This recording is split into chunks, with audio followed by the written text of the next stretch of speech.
Sometimes it's narrow thinking. We get in our own way. Yeah. And we spent some time in that session, in that 60 minutes, visioning. I wanted to hear her walk me through a day when you don't feel like you feel. What does that feel like? Who's around you? What do you sound like? What are the words you're using? And sometimes that sparks this energy or this insight that I really am hungry to be that person. What holds us back is often fear of rejection. Yes. Nobody wants to be rejected. I don't want to be rejected. But I'd rather you reject me than me reject myself. Say that one more time. That's really good. I'd rather you reject me than me reject myself.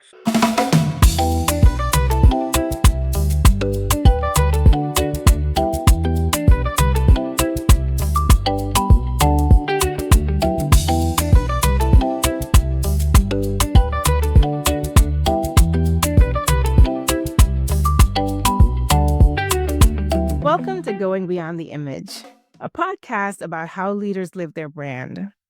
I'm your host and the founder of Gobi Marketing Group, Loanne Lake. In each episode, I sit down with leaders and executives who are walking their talk and who understand that branding is behavior, it's culture, it's service, both inside their organizations and out in the community. These are conversations about what it takes to build trust, inspire teams, and create meaningful impact in today's world. So whether you're leading a company, a nonprofit organization, or a movement, this show will help you to reconnect with why you are doing the work that you do, how it connects to who you are as a leader, and how to show up with intention in every space you occupy. So let's get started.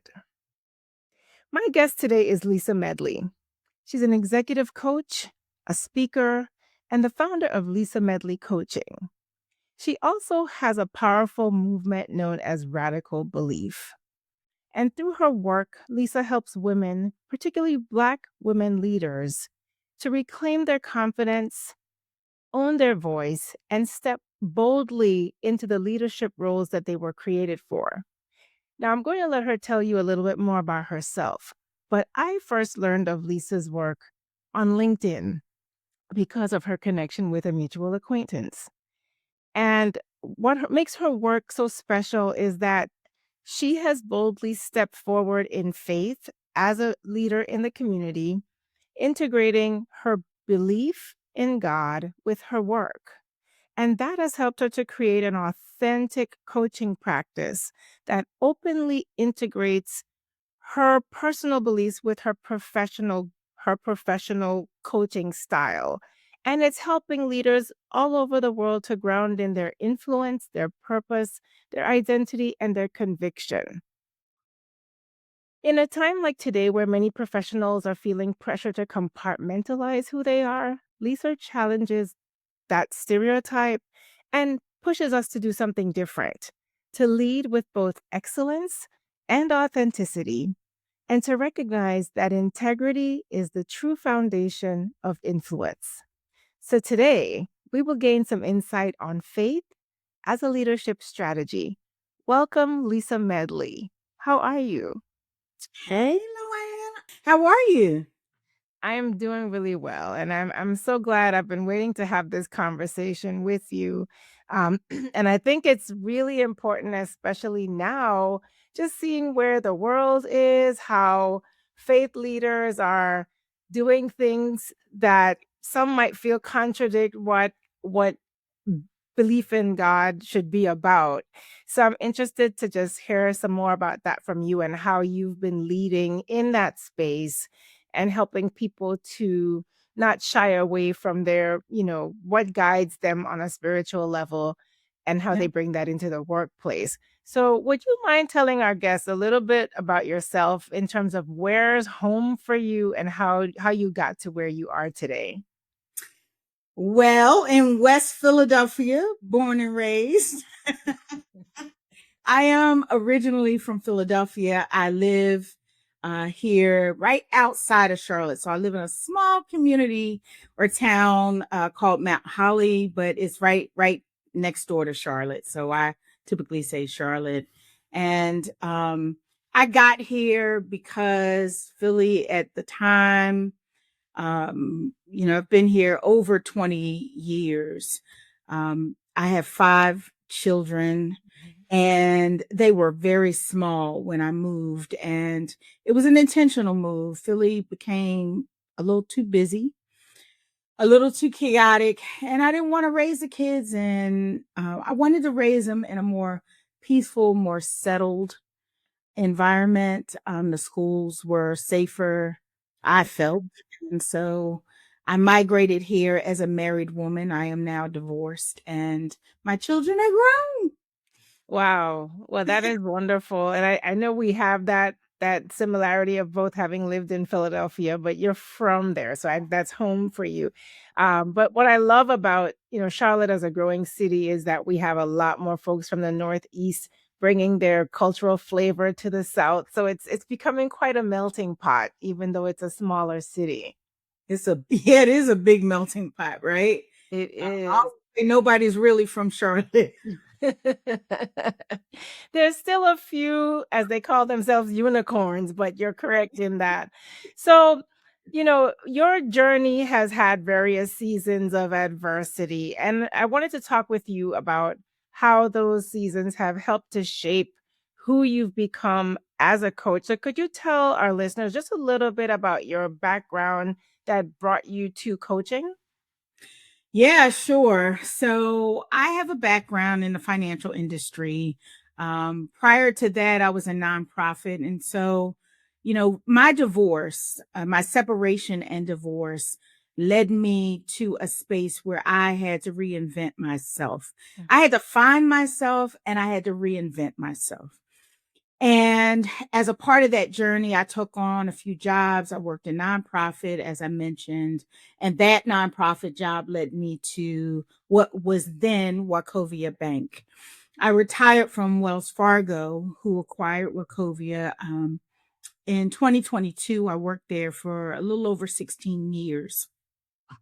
My journey to coaching was directly associated with that merger acquisition.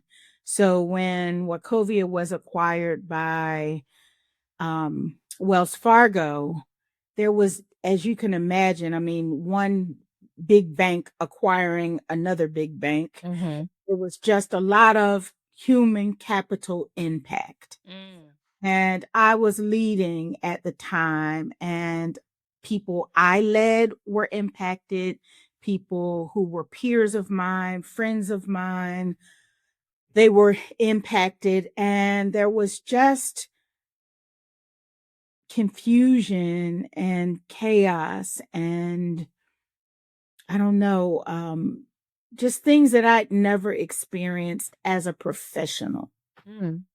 And that led me to think like, one day I'd like to be in a seat where I can actually help people navigate some of this.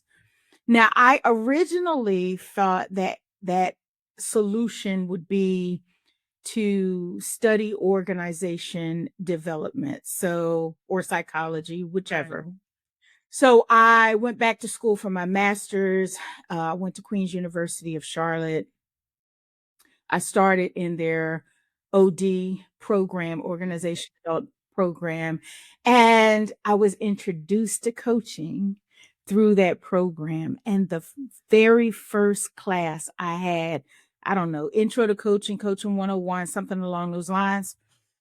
I experienced it and I knew That was it. that's it. It's not that because I do both now as a coach. Mhm. I do some consulting work. I do work organization level, right?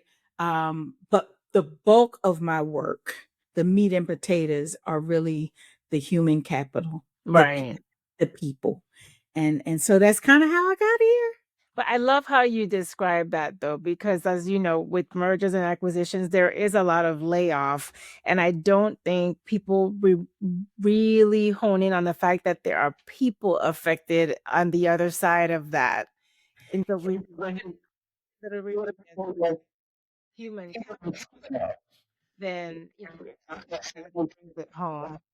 Yeah, yeah, it's a lot of and we're experiencing it now, even in this environment, right? There are, for a different reason. It's not always about an acquisition or a merger. Sometimes it is, but there's a lot of layoffs. There's a lot of displacements happening, and companies don't appear to be as intentional about caring for their people. And that kind of change is so very disruptive. Well, it's on so many levels. It disrupts your confidence. In some cases, it disrupts your family life. In some cases, it disrupts a lot of things. And coaching is something I believe can solve for and help individuals untangle all of the things that are going on emotionally and mentally through these kinds of moves and these kinds of disruptions. So we were talking about your shirt, which for those that can't see the full shirt, it says, I belong on the call, in the room, at the table.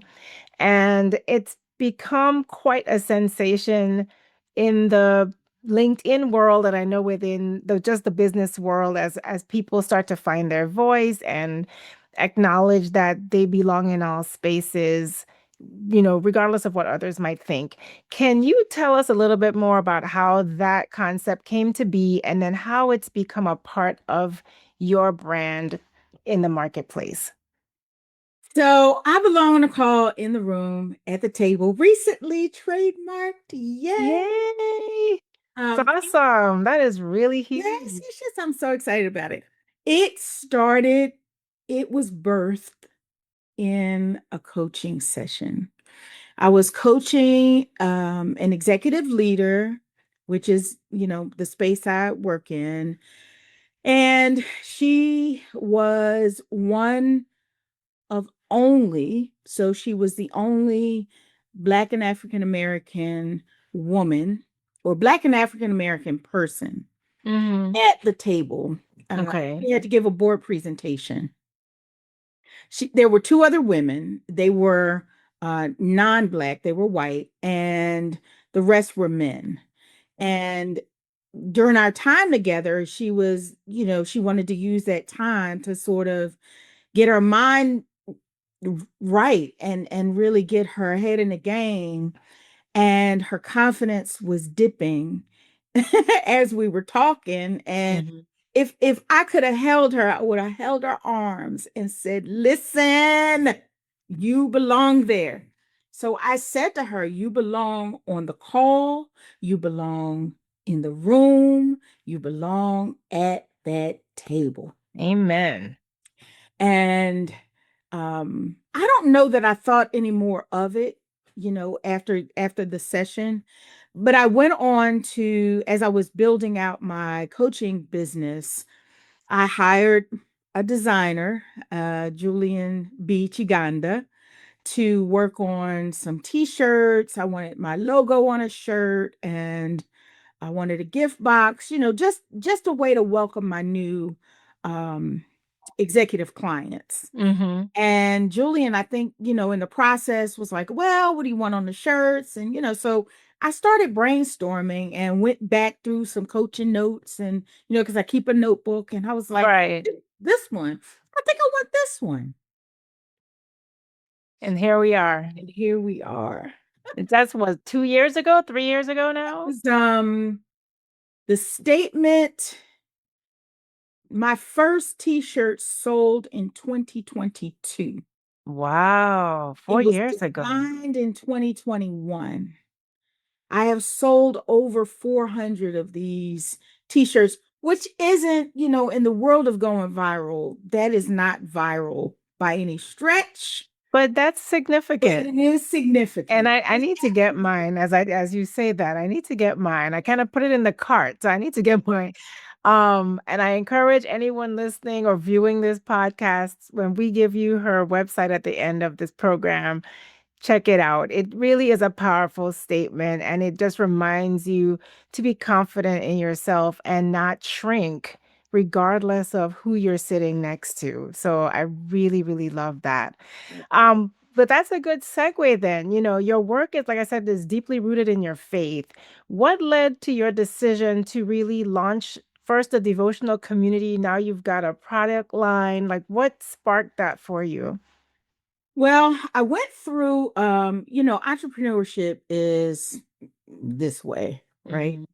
And I went through a season a couple years ago where business was I don't say it was well, it felt like it was dipping. I launched a group coaching program that just didn't do well. I put a lot of time, I put some financial resources behind it, and I really had high hopes for it because I researched, did all the things that I thought I should do, but it didn't take off. And I was in a little bit of a funk. I Mhm. tried to launch that, not try. I launched that thing 2, 3 times. I did get a couple bites, but it just didn't grow legs like I wanted it to. And Okay. it put me in this space where I was just questioning myself. Like, is this the right thing? What am I doing here? Right. And it was around the end of the year. Um, in the middle of the launch, I just stopped. I felt myself, I was exhausted. My confidence wasn't there. My head wasn't in the game. So I just let it go. And I said, I'm going to take this time. At the end of the year, I usually close my calendar.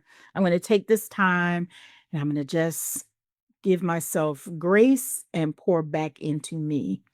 And I began reading a devotional from Marshawn Evans Daniels. Believing Bigger is the name of the devotional. Mhm.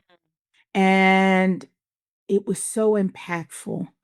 And I remember slowly going online, LinkedIn, doing videos, Right. reading the devotional and kind of talking through what it meant for me and how it impacted me. So it was sort of journaling on video. Correct. And I would do it inconsistently, a day here, the days that really hit me. And this still small voice one day in my quiet space in my office, I was reading, and go on LinkedIn Live and finish the devotional or do the devotional online. And I knew that wasn't me because that ain't something I was looking to do. And before I could question myself, before I could question the unction to do it, before I chickened out, made excuses, or anything else, Mhm. I set up, at that time, LinkedIn had audio. Yes. Set up the LinkedIn audio. I dropped it out there. That was a Friday that I heard that. That Monday, I was live with 12 people. And that Wow. went from 12 people.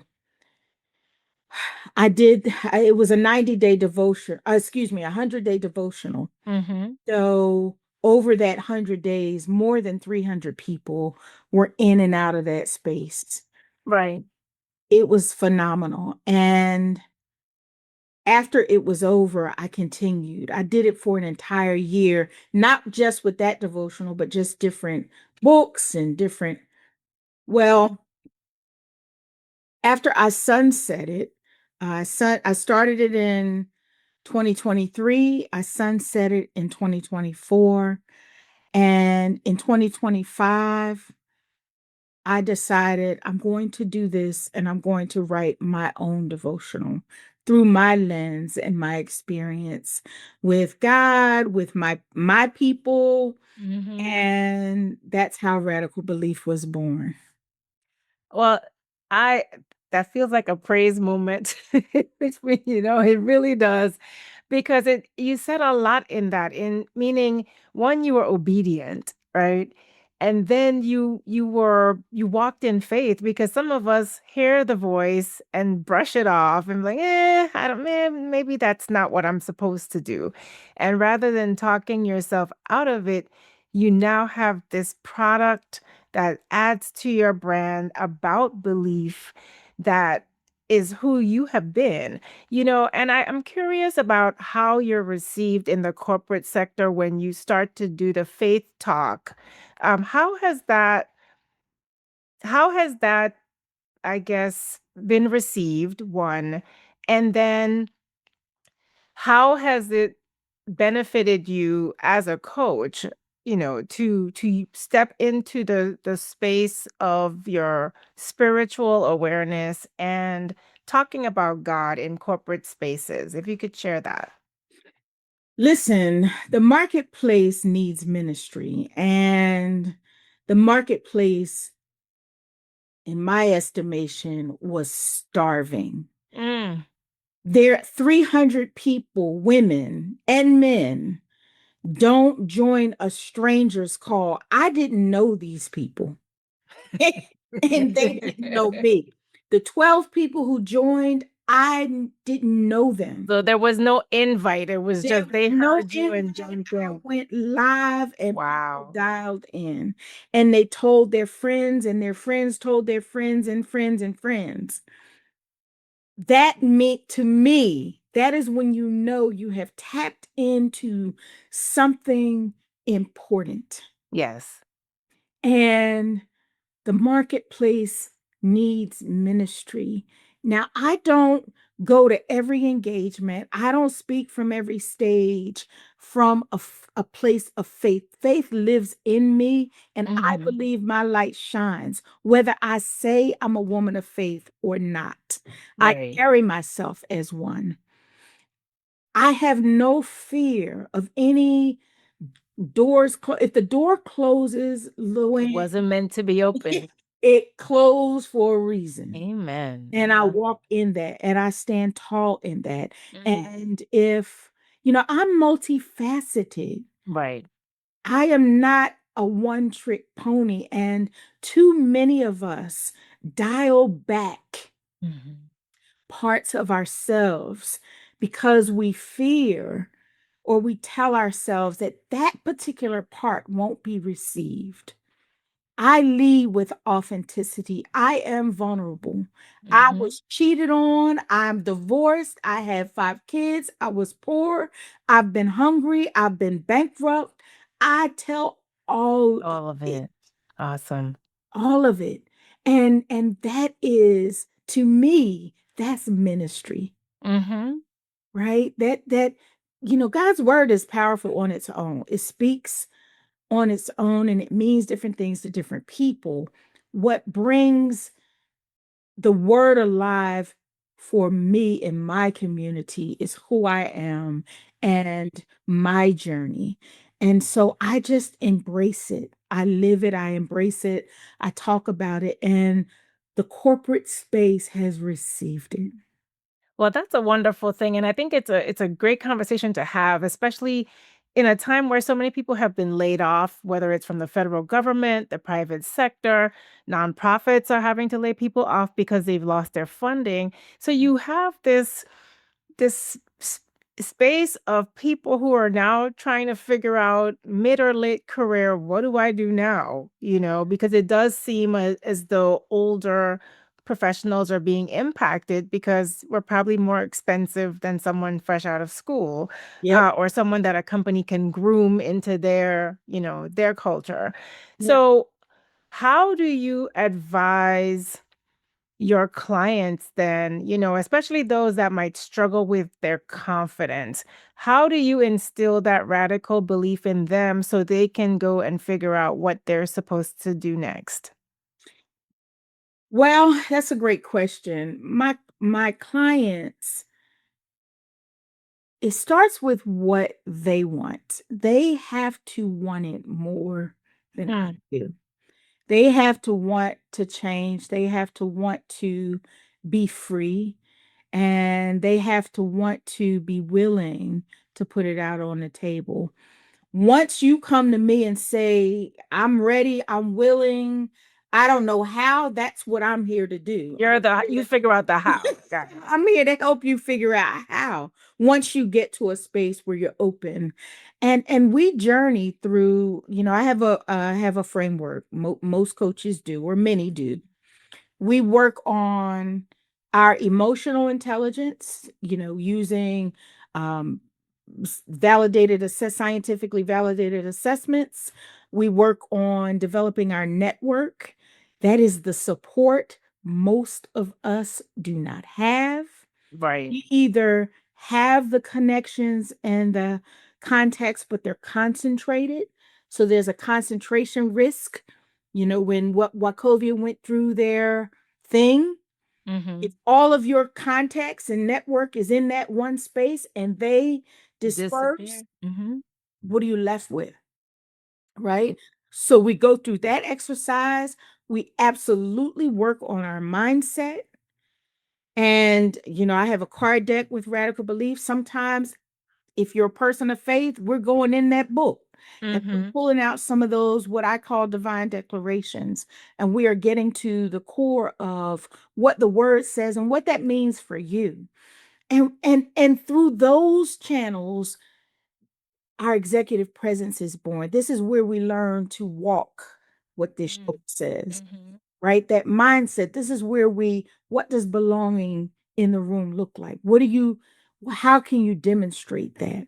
How do you demonstrate owning the room? What needs to shift? What needs to change in order to own the room or feel like you belong at the table, Mm-hmm. That right? makes sense. Yeah. Yeah. Yeah, yeah, yeah. And so, with that, I want to say, one of the reasons I started this podcast was one, to give exposure to people I've either met or admired or read about who the rest of the world may or may not have heard of, and the way that they conduct their businesses. But the bigger part was because in the last few years, we started seeing more and more executives causing reputational harm to their companies or to their brands based on a personal decision they made. So I'd like to shift for a second to talk about how you show up in the workspace and how you show up personally as Lisa. Do you ever find yourself, it sounds, based on everything you've shared, I don't think you have this problem. So let me ask it this way. What would you say to the person who still feels like they have to be one person in their corporate life and then somebody else personally? How do you help them to just emerge as who they are? Mm. Besides wanting it, like you gotta want that freedom. I like to paint a picture. Um, I like to help my clients paint a picture of that freedom. Mm. I had a session just yesterday with an executive director of a nonprofit. And she has some of this going on. We all have things that weigh us down, right? Sometimes it's narrow thinking. We get in our own way. Yes. And we spent some time in that session, in that 60 minutes, visioning. Just, I wanted to hear her walk me through a day when you don't feel like you feel. Mm. What does that feel like? Who's around you? What do you sound like? What are the words you're using? And sometimes that sparks this energy or this insight that I really am hungry to be that person. What Mm. holds us back is often fear of rejection. Yes. Nobody wants to be rejected. I don't want to be rejected. But I'd rather you reject me than me reject myself. Say that one more time. That's really good. I'd rather you reject me than me reject myself. At the end of the day, I want to be happy with Lisa. Mhm. And what you think about me, Loanne, is important. Um, how people receive me online is important. But when the lights are out and my house is still, what I think about me is more important. Agreed. So that is how I drive, and I've always been me. I'm fortunate to, not going to say I never struggled with confidence, because I certainly have. I Mhm. struggled with narrow thinking, small mindedness, whatever you want to call it. Um, just like that voice I heard that day, I push myself into saying yes. I do it, literally do it afraid. Mm, I'm that's really good. afraid. That's and I have to say, I think I'm finally at that part of my life too. And I'm sharing that because people might see you or they might see me and we look so well buttoned up and put together, and they don't realize you do it with your armpits sweating while you're talking. Absolutely. And you pray that nobody can tell how nervous you are. But it took, I know for me, even though I have public facing career, it took me a long time to just say, you know, I'm going to do it and dust off all those ideas in the notebook and finally start, which is why this podcast came to life. When I looked at when I first had the thought, it was during the pandemic. Yeah. You know what I mean? And we're 4 years out from that, from the last year of that. So it really does make a difference when you start to bet on yourself, honestly. It does. And we have to stop beating ourselves up about taking 4 years to do it. So what? Mhm. Mhm. You're here, At least right? you're doing it right. You're doing it. Let's celebrate. Let's put the past behind us. It took 3 years, 5 years, 10 years, whatever people are dealing with, but you're Yes. here, right? You're here. And that's really what matters. That's where the rubber meets the road. You said yes to you. Exactly, exactly. And you all are hearing this from Coach Lisa Medley. You know, it don't lament on how long it Right. took you to get there, as long as you start, as long as you do it while you have the opportunity to do so. So as we kind of wrap up here, I wanted to ask you if there was ever a moment when your faith required you to make a leadership decision that wasn't easy or popular, but it was the right thing to do. Yeah. Well, um,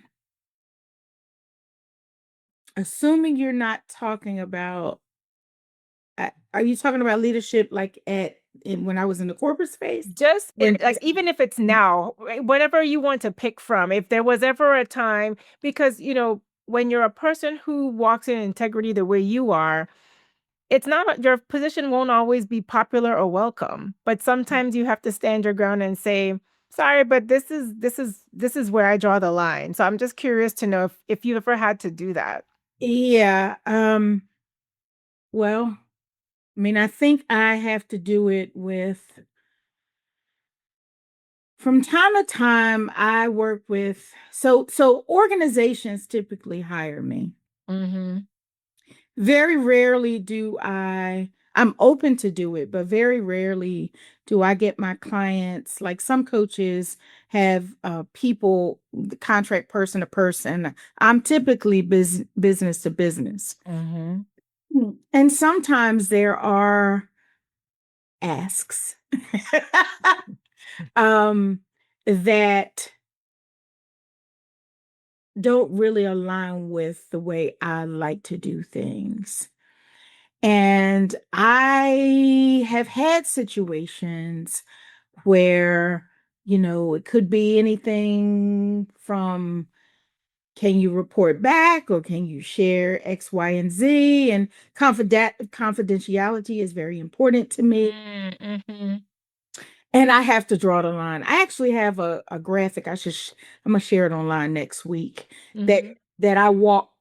My solution to that was to develop something that companies can see and understand what the communication structure looks like. It's a triangle, and I put it out there. This is not how that works, ma'am or sir. This is how it works. And if losing the contract um, Mm. is the reason, lose if that's the reason I lose a contract, then Right. I lose the contract. I'm not willing to compromise on my ethics. Um, as a coach, I am governed by the ICF, International Coach Federation. I take ethics very seriously. And more importantly, I'm not disappointing God for anybody. Now, I do enough of that on my own, right? We make decisions, do things Yes. all the time. I'm sure God is disappointed in, but I'm not compromising my Christianity Mm. um, because you know you think it's the better way to do things. It takes courage. Yes. Um, you have to be grounded, really grounded in who you are and what Mhm. you bring to the table. I had a this is a little bit of an aside. I spoke for or facilitated a session for someone who I didn't know this person. She sought me out and asked me to be a part of her program. Long story short, she was not happy with my performance. Um, Thing. I've never had that happen. Hmm. And for a minute, I felt a little shaken. Yeah. Confidence felt shaken. But then I snapped out of it and remembered who I am. Hmm. We can't let people, whether they're crossing the line of ethics or their judgment of us doesn't align, whatever, Right. you have to be grounded in who you are and what you bring to the table. I have worked for Fortune 500 companies, Fortune 50 companies, Fortune 100 companies. I have never had a bad review. If what I facilitated did not align with your expectations, Mhm. I respect that. I receive it, I hear it, and as my pastor says, I chew the meat and I spit out the bones, baby. That we can't compromise Mm. who we are, Mhm. anyone at any time or at any place. Well, you've hit on two of the pillars that are part of this podcast. One is grounded identity, and the other one is influencing with integrity. And you Mhm. clearly embody both of those things. So I really appreciate you like zeroing in on that point, especially now because we're in a place and, this might be listened 2 years from now. We're in Yeah, 2026. yeah, And in 2026, the moral fiber of our country and our world is a bit questionable in a lot of ways. And yep, so it's important to remind people about the importance of having a good character yeah. because that is better currency than money, honestly. And we have the character. We are sometimes afraid to not go with the flow. Mhm. And listen, people have families to feed. Yes. I've had 5 kids, as I said earlier. We've been without food. I've been without a car. I've been without a job. I've had all of these highs and lows. This is where radical belief Yes. Yep. comes in. Mhm. You have to radically believe sometimes that this is going to work out for my good. I am Yep. not compromising who I am in this situation, as desperate as I feel. Correct. I'm going to stand on who I am and what I know to and believe to be the right thing.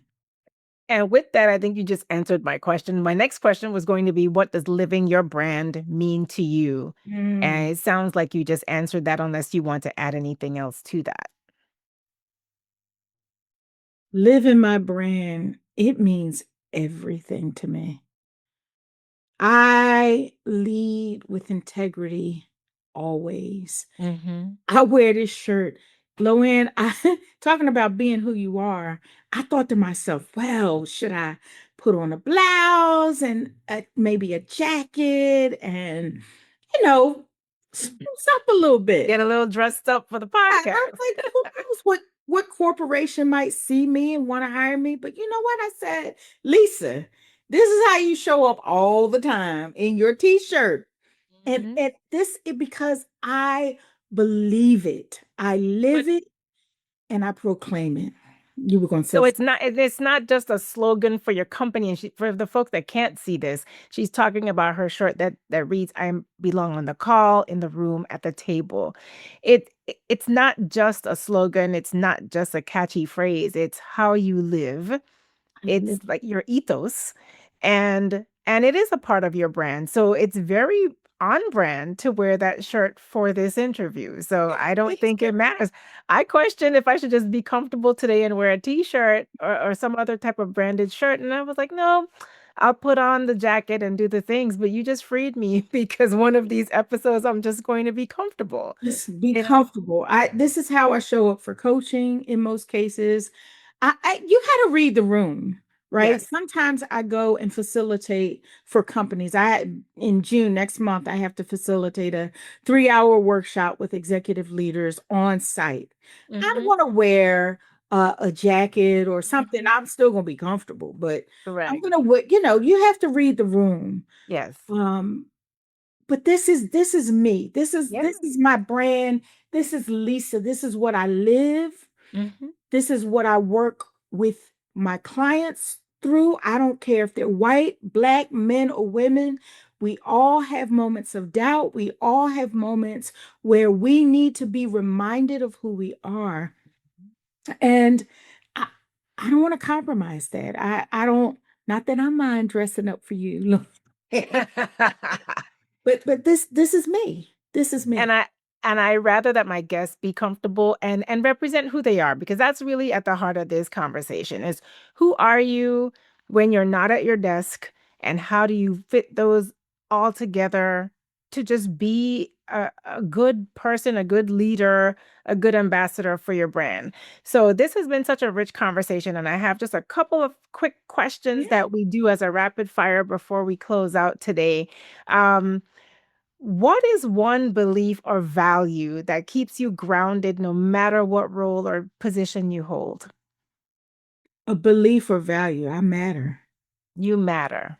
I matter. I matter. Whether Great. you think I do or not, I matter. And that's it. Full stop, period, at the end Stop. of that. That's it. What is one practice that keeps you aligned with the leader you want to be? Like how do you center yourself after you find yourself in a rough patch?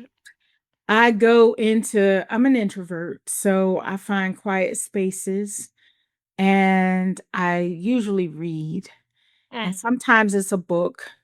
It depends on what I'm going through. If I need faith, then I'm going to my own book or some sort of devotional or the Bible itself. Mhm. If I need a lift in terms of financial matters or whatever, I usually go to books or research. Okay. Believe it or not, to ground myself. I Wow. love to read. I love to read, and sometimes I even write. I don't know if you know this, but I used to write for a newspaper in Spartanburg, South Carolina. It's one of my little Nice. hidden talents. That's And awesome. yeah, so I've written poetry, and so sometimes I just let the pen just kind of glide. Just let it go. Yes. But all those things center me. That's awesome. And what do people often assume about you from looking at the on the outside that doesn't really tell the full story of who Lisa is? Well, one, people assume I'm an extrovert because I have this dynamic personality, as they say, Mm. and I am not an extrovert. And I've heard through the devotional community, I think people think I have this unshaken confidence. Well, I do too. I think the same thing. And I work on it every single day. So it's shaken all the time. I I do the work to make sure it doesn't take me down or take me off my game. But it's not unshaken and it's not easy. I say yes a lot of the times. I want to say no, thank you. That is a good nugget, and I hope people are taking notes on this episode because you've shared they're getting a mini masterclass here, So if you want more of this, you definitely need to reach out to Lisa at the end of this program. My last question for you is, when people experience your leadership, what do you hope they remember the most about you or about working with you? I want them to remember that they matter. I want them to feel seen, heard, and understood. Mhm. That is my goal. Every conversation, I want it to feel like a hug. Oh, you want every conversation to feel like a hug. That just gave me a hug. I really received that. That is a powerful statement. That needs to be your next branded t-shirt or something. I'm just saying. But no, thank you so much for this conversation. How can people connect with you online with social media and your website? So I'm most active on LinkedIn. You can Mhm. just look up Lisa Medley Executive Coaching or Lisa Medley and find me on LinkedIn. I am also on Facebook. I am also on Instagram and TikTok, but I'm most active on On LinkedIn. LinkedIn. And what is there a handle they should look for on the other platforms? Lisa Medley EC. And At that's Lisa Medley EC everywhere. YouTube, TikTok, IG, Facebook. My Julian made it easy for me. But It's that's at Lisa excellent. Medley EC. My website is lisamedleyec.com. And so that's where you can find a little bit about me. You can shop. My shop is there. And yeah, all my services and so forth. And as she said, we'll have it up for you in the show at the end of the show. But there are cards, there's a journal, there's a mug, there's a t-shirt, Yeah. there's the book Radical Belief. There are a lot of cool things to help you feed yourself and nurture your soul. If you're having those doubts that we talked about, if you're a person who has not quite believed that you matter, this may be the opportunity for you to get that reinforcement. So we encourage you to take a look and follow up. So thank you so much, Lisa. And to my listeners, if this episode spoke to you in any way, please don't keep it to yourself. Be sure to share it with a leader or a friend who might need to hear these nuggets. Or just listen to it again for yourself. And don't forget to like and subscribe so that you can hear from other leaders who talk about going beyond the image. I thank you for tuning in, and until next time, this has been Going Beyond the Image: How Leaders Live Their Brand. Have a great day.